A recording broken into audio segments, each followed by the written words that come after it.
Muy buenos días, docentes del Colegio de Bachilleres del Estado de Morelos. En esta ocasión, en esta primera reunión de trabajo colegiado del semestre 2016A, vamos a presentar un tutorial sobre la importancia de las etapas de la evaluación en el desempeño docente, una temática que actualmente nos interesa a todos. Con el propósito de brindar apoyo a todos ustedes, presentaremos a continuación un resumen acerca de la importancia que tienen las diferentes etapas en el proceso de evaluación al desempeño docente. Para entender mejor este tema, empezaremos presentando de manera muy general los antecedentes que dieron origen a este proceso evaluativo. Posteriormente, hablaremos sobre los perfiles, parámetros e indicadores que sirven como referente y punto de partida para evaluar el desempeño docente. Más tarde, sobre cada una de las etapas que conforman la evaluación del desempeño y su importancia. Y finalmente, a manera de conclusión, una serie de recomendaciones para que ustedes cumplan oportunamente el proceso. Esta primera conferencia es parte de una serie de tutoriales que servirán para acompañarlos en el proceso de evaluación, dirigidos por el doctor Josué Ansaldúa Andreu, doctor en Educación. Muchas gracias. El 26 de febrero de 2013 se publica en el Diario Oficial de la Federación el decreto mediante el cual se modifican los artículos 3 y 73 constitucionales. Dichas modificaciones consisten básicamente en lo siguiente. A. El Estado se compromete a garantizar la calidad educativa de carácter obligatorio. B. Se amplían las facultades de la autoridad para introducir un mecanismo de evaluación para el ingreso, la permanencia y la promoción de los docentes.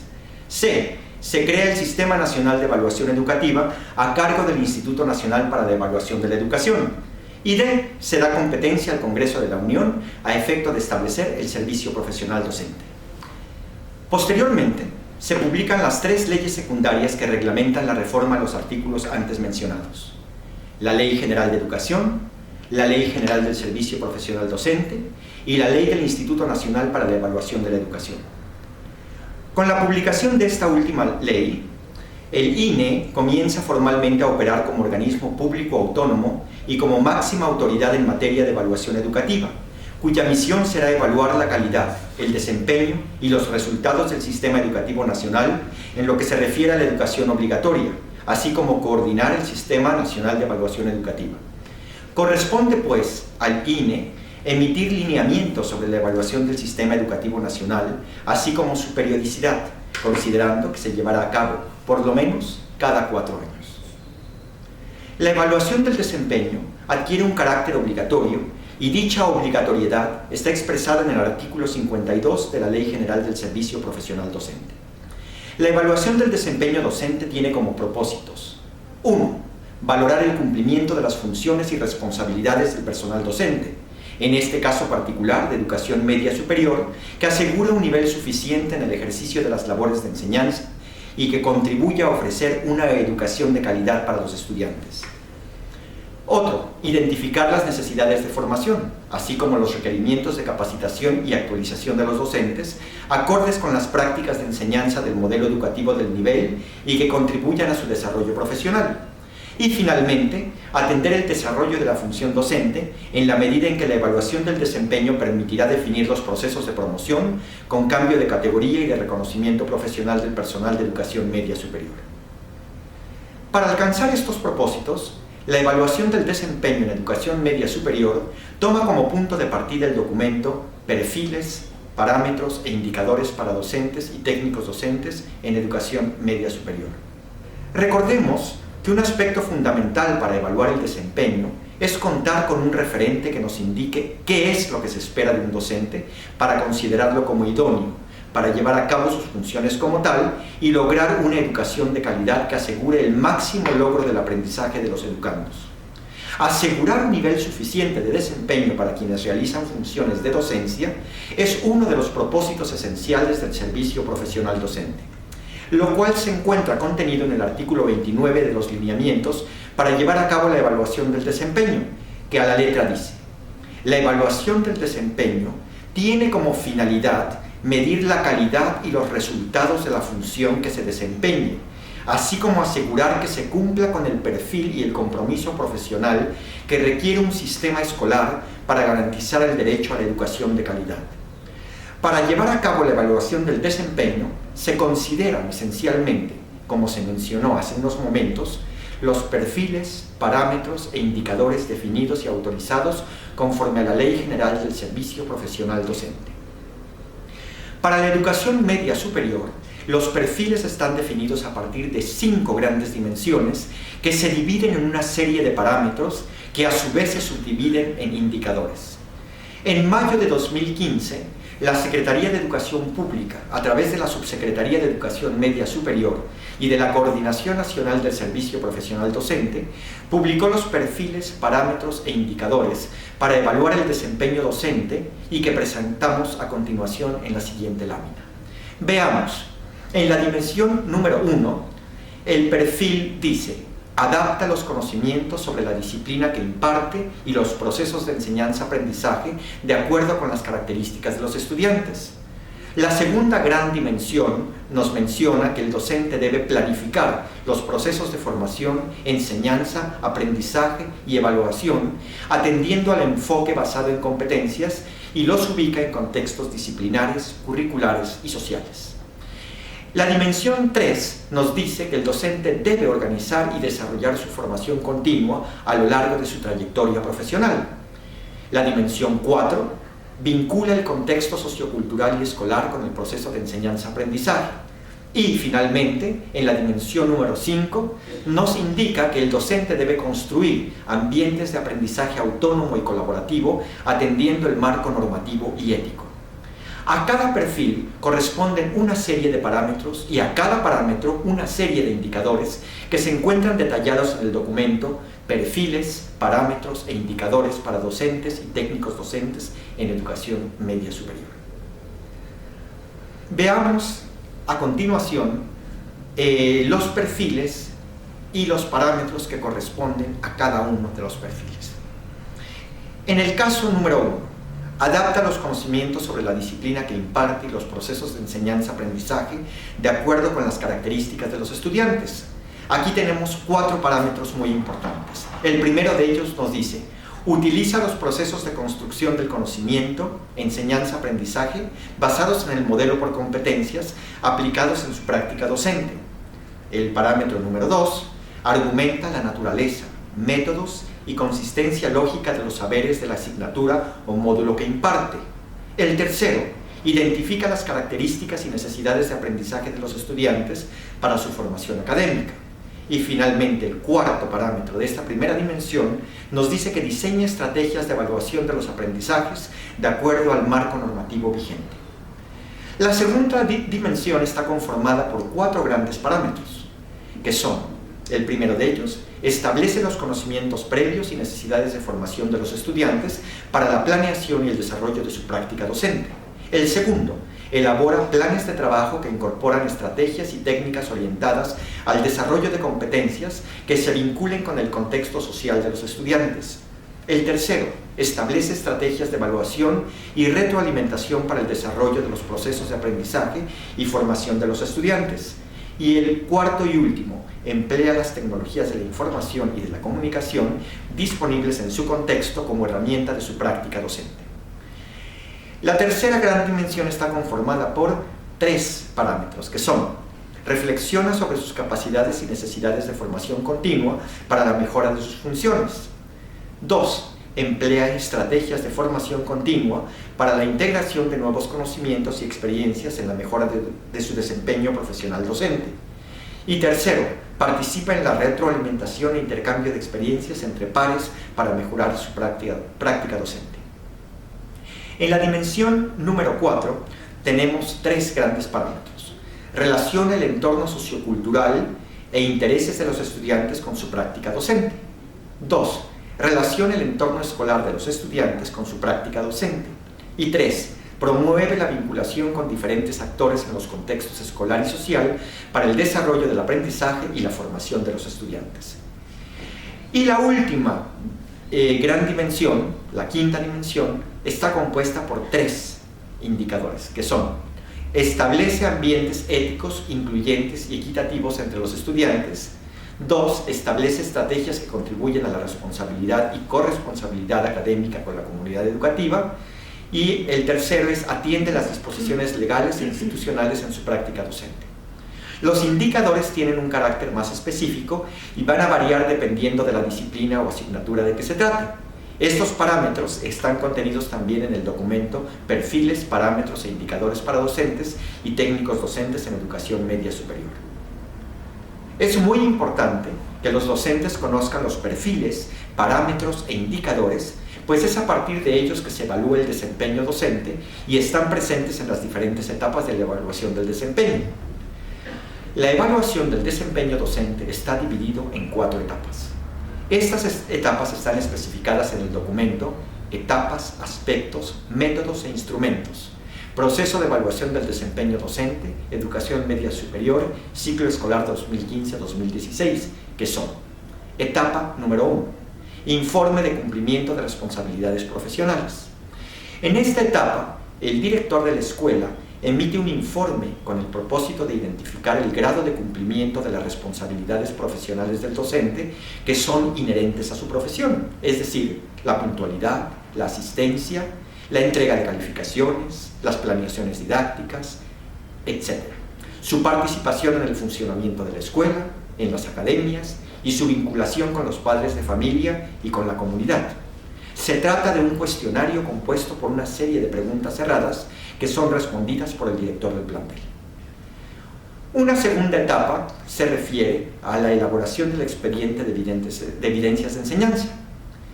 El expediente de evidencias de enseñanza es una muestra de los trabajos realizados por los estudiantes a lo largo del ciclo escolar anterior, como pueden ser textos, organizadores gráficos, reportes, dibujos, esquemas o exámenes, así como de materiales de apoyo que utiliza el docente para impartir sus clases. Tanto la muestra de los trabajos realizados por los estudiantes como el material de apoyo utilizado por el docente deben corresponder a una misma situación de aprendizaje. Estos elementos constituyen las evidencias de enseñanza para argumentar las decisiones en el ejercicio de su función docente. Dependiendo del tipo de evidencias, esta puede tener una extensión máxima de 2 a 3 cuartillas, las cuales se suben a una plataforma en formato PDF, JPG o PNG. Para efectos de la evaluación, el docente deberá escoger, a partir de 2 situaciones de aprendizaje diferentes, 2 trabajos por cada situación, uno realizado por un alumno de alto desempeño y otro por un alumno de bajo desempeño.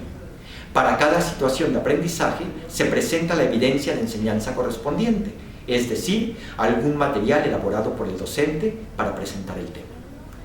A partir de las evidencias presentadas, el docente tiene que elaborar un texto de análisis donde argumente la manera en que emplea el conocimiento de las características de sus estudiantes y del contexto educativo, considerando el modelo educativo por competencias.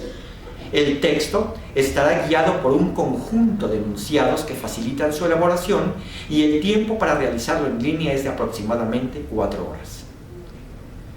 El texto de análisis contiene los siguientes elementos. Primero, el contexto educativo. Se espera que el docente dé cuenta de las características académicas, sociales, económicas, de infraestructura y de organización, entre otras, del subsistema en que labora, de la escuela y de sus estudiantes. Otro elemento, argumentación del diseño de la estrategia didáctica. Se espera que, de acuerdo con las disciplinas que imparte, analice y describa su trabajo considerando los propósitos y contenidos del programa de estudio vigente que corresponda, justifique la estrategia didáctica empleada, las actividades que llevó a cabo y la forma en que realizó el proceso de evaluación. Y finalmente, tendrá que elaborar un análisis de los resultados de su práctica educativa. Se espera aquí que el docente efectúe el análisis de los resultados obtenidos por sus estudiantes y lo relacione con su práctica. Es importante señalar que las evidencias deben ser escogidas cuidadosamente, pues una buena evidencia dará la oportunidad de realizar un buen análisis. Puesto que las evidencias deben ir acompañadas de anotaciones hechas por el docente, es necesario también que estas anotaciones sean pertinentes y que nos ayuden a elaborar un análisis sólido y bien argumentado.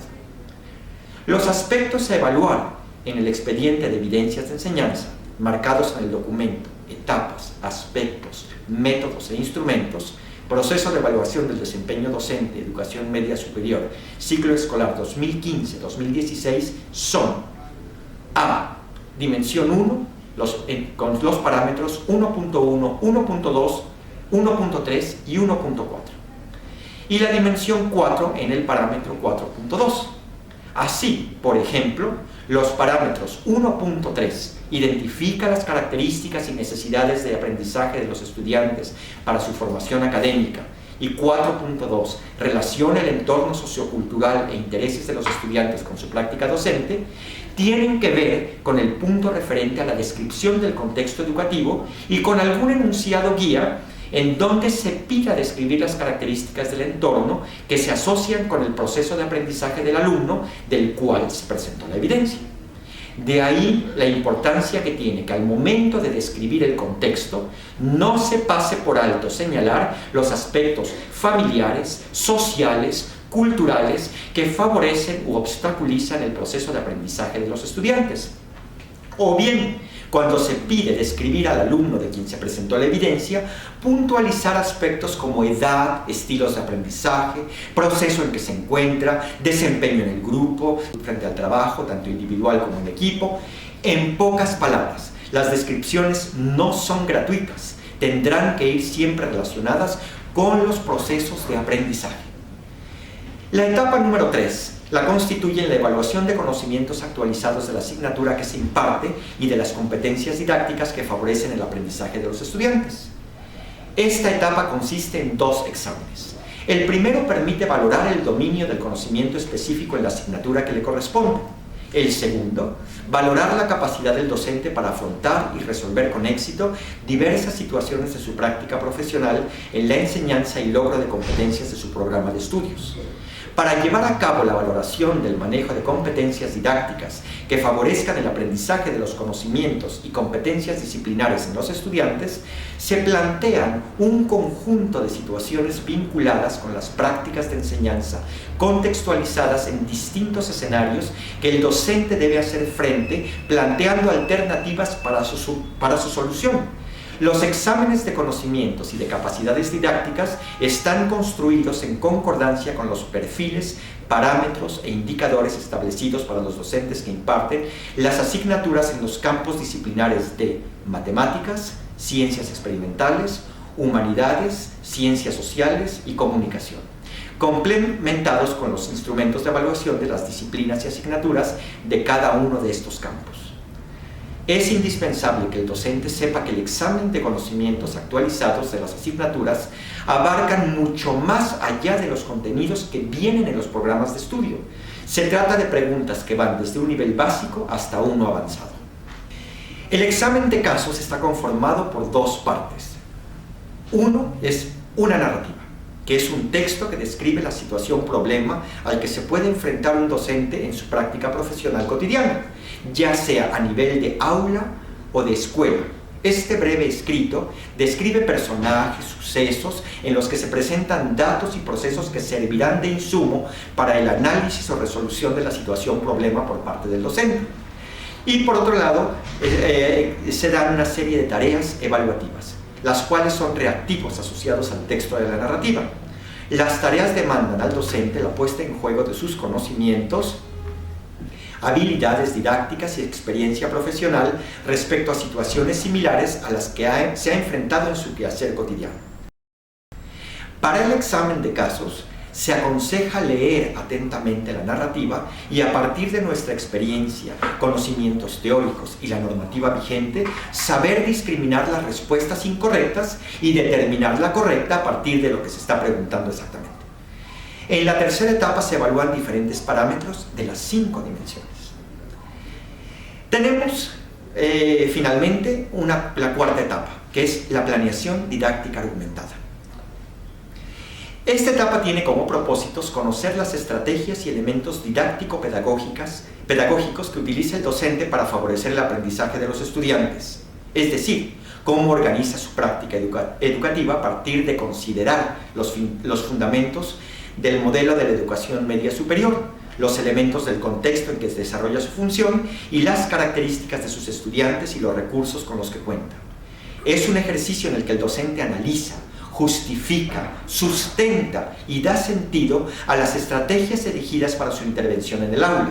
Asimismo, dicho ejercicio debe contener una reflexión del docente acerca de lo que espera que aprendan sus estudiantes y el tipo de evaluación que utilizará para valorar lo aprendido. Esta etapa se puede exentar si el docente presenta la constancia del CERTIDEMS o bien del ECODEMS. En esta etapa, el docente, a partir de una unidad temática, elaborará una planeación didáctica considerando los siguientes puntos. A. El contexto interno y externo de la escuela. Aquí se describirán las características del entorno familiar, escolar, social y cultural de los estudiantes. Estas características deben dar cuenta de los aspectos familiares de los estudiantes, el rol que juegan los padres, de su nivel socioeconómico, así como de la organización escolar y de los servicios con los que cuenta, entre los elementos que consideren pertinentes mencionar. Otro aspecto lo constituye la caracterización general del grupo. Este rubro se refiere a la descripción de las características y procesos de aprendizaje de los estudiantes que integran el grupo. Al respecto, será necesario que el docente contemple, para la elaboración de su planeación didáctica, el número de estudiantes, los elementos generales y particulares sobre su desarrollo, formas de aprendizaje, las formas de convivencia, sus conocimientos, habilidades, actitudes, valores y destrezas, entre otros. El tercer aspecto lo constituye el plan de clase. Para la elaboración del plan de clase, el docente retomará los componentes curriculares contemplados en la unidad temática seleccionada. Asimismo, será necesario que realice la selección y diseño de actividades, estrategias y demás elementos que considere pertinentes. Un cuarto punto está constituido por las estrategias de intervención didáctica. En este punto, el docente enunciará y describirá las estrategias de intervención que correspondan con el contexto interno y externo de la escuela, las características y procesos de aprendizaje de los estudiantes, los propósitos y competencias de acuerdo a la unidad temática elegida. Y finalmente, las estrategias de evaluación. El docente señalará aquí las estrategias, técnicas e instrumentos con los que evaluará a sus estudiantes. Una vez desarrollada la planeación didáctica, el docente tendrá que argumentar a partir de una serie de enunciados guía. No hay un formato único para desarrollar la planeación. Sin embargo, el docente tendrá que considerar desde los aspectos generales de esta, como es la materia, el semestre, el bloque, el tema, el propósito, objetos de aprendizaje, el tiempo destinado, competencias a desarrollar, ya sea genéricas, disciplinarias, específicas, hasta la secuencia de la planeación, que debe seguir evidentemente una secuencia lógica, un inicio, un desarrollo, un cierre y finalmente las formas de evaluación. Se trata de una planeación argumentada porque hay que dar cuenta de por qué se plantean así las actividades de acuerdo a lo que nos proponemos, es decir, la razón de ser de cada actividad. Es un ejercicio en donde el docente debe probar que es capaz de explicar de manera clara y convincente por qué resultan convenientes las actividades planteadas de acuerdo al contexto y características y necesidades de los estudiantes a quienes va dirigida, así como la congruencia de las técnicas e instrumentos de evaluación propuestos. En la redacción de la argumentación, el docente puede utilizar subrayado, negritas o cursivas para resaltar los argumentos que expone, lo cual es muy recomendable hacer. Asimismo, es importante que el docente cuente con un amplio repertorio de nexos y conectores lógicos utilizados en textos argumentativos para dar mayor coherencia y cohesión a su escrito. Los aspectos a evaluar en la planeación didáctica argumentada marcados en el documento, etapas, aspectos, métodos e instrumentos, proceso de evaluación del desempeño docente, educación media superior, ciclo escolar 2015-2016 son: A. En la dimensión 1 se evalúan los parámetros 1.1, 1.2, 1.3 y 1.4. En la dimensión 2, los parámetros 2.1, 2.2, 2.3 y 2.4. En la cuarta dimensión, los parámetros 4.1, 4.2 y 4.3. Y en la quinta y última dimensión, los parámetros 5.1, 5.2 y 5.3. No se mencionó aquí, pero para los docentes de segunda lengua existe una quinta etapa, es decir, para los docentes de inglés. En esta etapa, el docente debe probar que posee conocimientos de inglés suficientes para poder impartir la asignatura. El examen que se ha propuesto hasta ahora es un APTIS, es decir, un examen diseñado por el Consejo Británico en donde se evalúan aspectos como son el uso de la lengua, que incluyen gramática y vocabulario, comprensión lectora, y también existe una parte de producción escrita. Cada etapa reviste una importancia particular en el proceso de evaluación del desempeño. Por ello es fundamental prestar atención a cada una de ellas, así como a los parámetros que sirven para evaluarlas. Una vez explicadas, grosso modo, cada una de las etapas que conforman el proceso de evaluación del desempeño docente, sería valioso rescatar, a manera de conclusiones y recomendaciones, los siguientes puntos. 1. Resulta fundamental para todo docente conocer las leyes, normativas y documentos complementarios que rigen actualmente nuestro quehacer, por lo que es recomendable y deseable la lectura y análisis de la Ley del Servicio Profesional Docente, la Ley del Instituto Nacional para la Evaluación de la Educación, los perfiles, parámetros e indicadores para docentes y técnicos docentes en educación media superior y las etapas, aspectos, métodos e instrumentos, procesos de evaluación del desempeño docente, educación media superior. Es muy importante también leer y estudiar las diferentes guías para la evaluación del desempeño publicadas por la SEP a través de la Coordinación Nacional del Servicio Profesional Docente, como son la Guía para la elaboración del expediente de evidencias de enseñanza, la Guía para la elaboración de la planeación didáctica argumentada, la Guía de estudio para el examen de conocimientos y competencias didácticas que favorecen el aprendizaje de los alumnos. Asimismo, es aconsejable tomar en cuenta todas las recomendaciones contenidas en estas guías de estudio. El conocimiento de la normativa y su cabal observancia, así como nuestra actitud con respecto a nuestro trabajo, son los aspectos esenciales para la evaluación de la primera etapa. En cuanto a la segunda etapa, es fundamental escoger cuidadosamente las evidencias, tanto de aprendizaje como de enseñanza, y hacer las anotaciones correspondientes de manera adecuada para que faciliten, de este modo, la elaboración del texto de análisis. Es conveniente también cuidar la redacción tanto en el texto de análisis de las evidencias de enseñanza como en el de la planeación argumentada, etapa 4. Por ello, al momento de analizar y argumentar, es necesario presentar las ideas de manera clara y convincente. La jerarquización de argumentos en este tipo de escritos da solidez al texto. Hay que tomar en cuenta que la sintaxis, la puntuación y la ortografía son aspectos que también se evalúan en las etapas 2 y 4. Entrenarse en la redacción de textos argumentativos resulta, por tanto, indispensable si se quiere alcanzar un nivel sobresaliente en estas dos etapas de la evaluación del desempeño. En el examen de casos, es decir, la tercera etapa, es importante saber discriminar las respuestas incorrectas y determinar la correcta a partir de nuestra experiencia, conocimientos teóricos y la normativa vigente. Por último, pero no por ello menos importante, el asumir una actitud de compromiso para seguirse formando a lo largo de su trayectoria profesional no solo tiene una repercusión directa en el quehacer docente, sino también en el crecimiento personal de cada uno de nosotros. Muchas gracias.